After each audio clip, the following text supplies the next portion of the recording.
After his wife left him for his best friend, Jim's life began to unravel. He kept things together, kept things sober, at first, numbing his mind by watching endless games of sports ball on TV.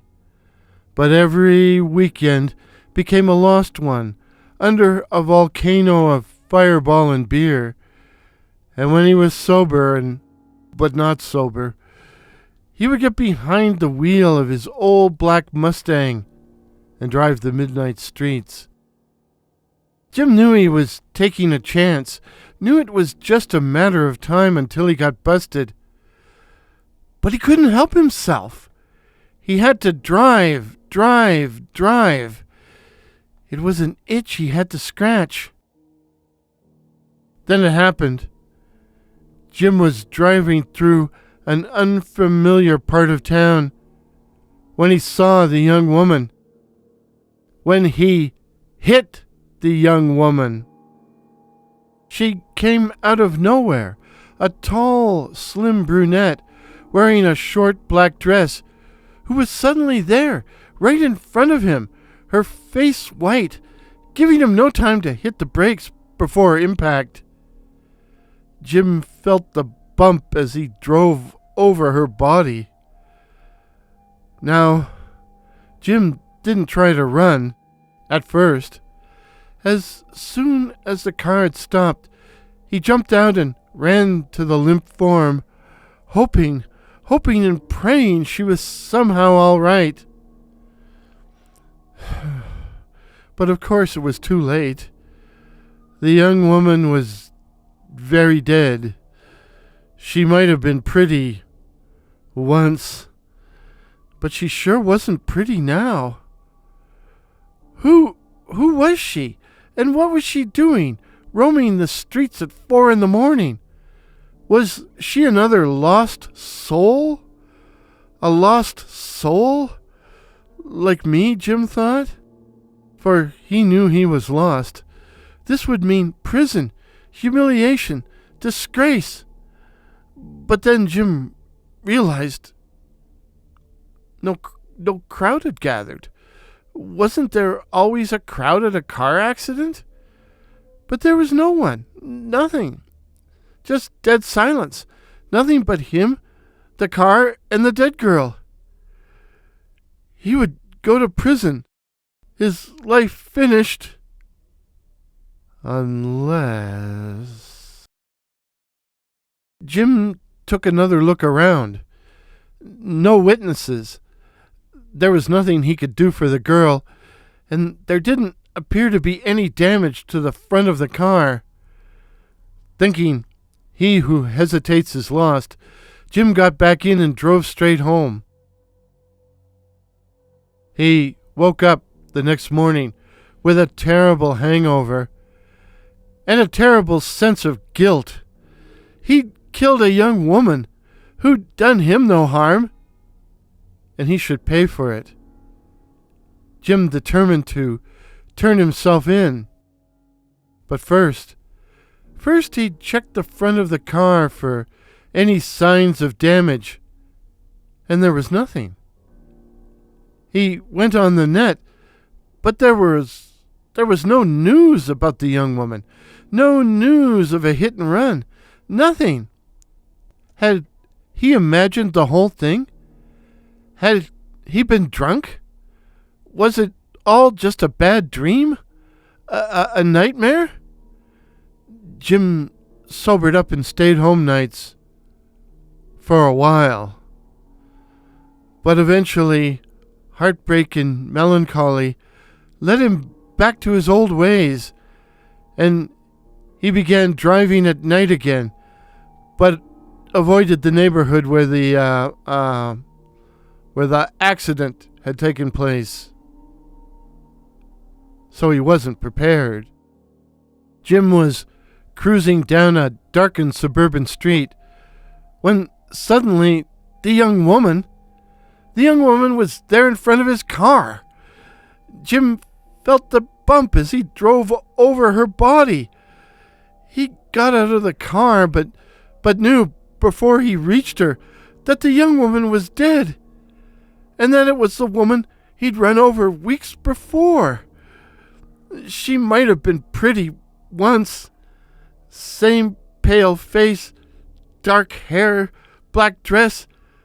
The same damn woman. No witnesses, so he got back in the car and drove slowly home, where he proceeded to go to pieces. It was the same damn woman!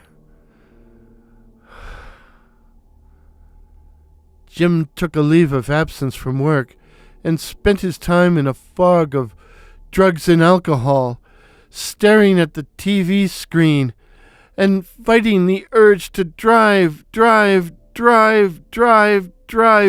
until he could fight it no more, and found himself back behind the wheel.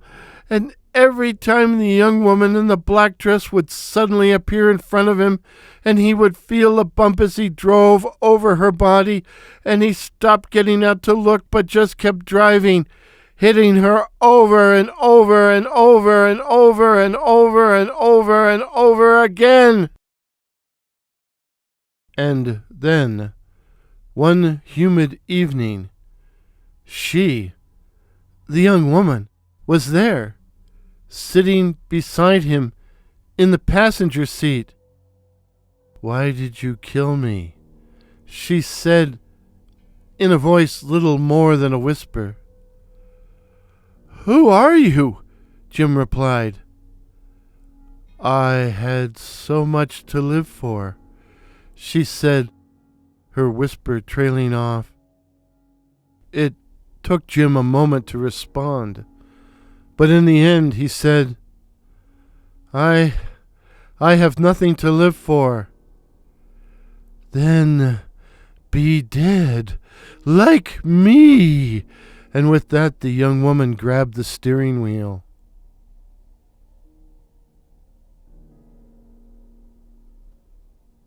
Jim woke up in hospital. He'd run the Mustang into a light standard, but despite his serious injuries, he was expected to make a full recovery. To live. Perhaps. At night, lying in his darkened room, he could see the young woman. Pale face, dark hair, black dress, standing in the lighted hallway, staring at him. Jim knew she was coming for him, and that when she came, he would be dead. But, in the end, it wasn't the young woman who came, but a grizzled old man. "Who are you?" Jim said, but he didn't recognize the name the man gave him. But it was the strange man's next comment which shut Jim's mouth.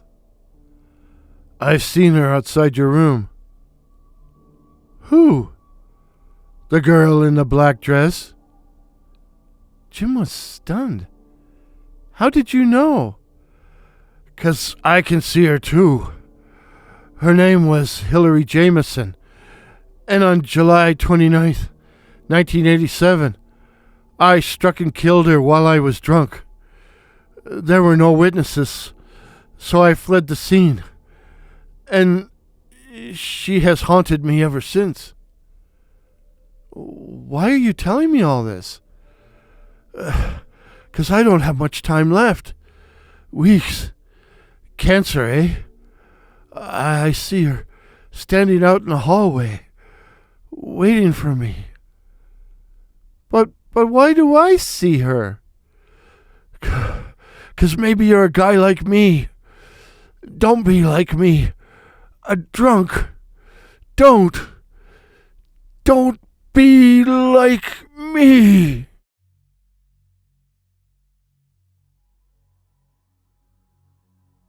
Jim was eventually released from hospital and went back to work. 6 months later, his ex called and told him she wanted to come back. But he told her he was no longer interested. Today, Jim keeps a low profile, but he's a familiar figure to staff at the local cemetery, where he has been seen standing before two different graves, talking out loud as if speaking to someone only he can see. The workers shrug it off. Hey, the guy's harmless, is their attitude. Oh, and the two graves? One belongs to a young woman, victim of a hit and run back in '87, while the other is the grave of a man who recently died from cancer. The moral of the story? Don't drink and drive. Ever. Don't. Don't be like Jim. Don't.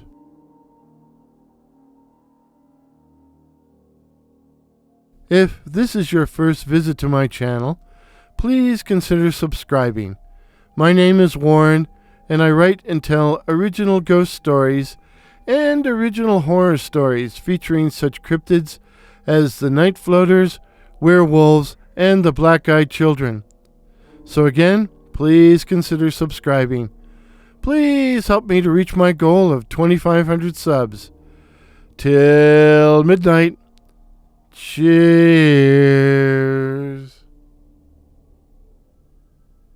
Pictures used in today's video, courtesy of Pixhere, that's PX here, while the music was the mysterious Aftermath by that patron of the internet, Kevin MacLeod.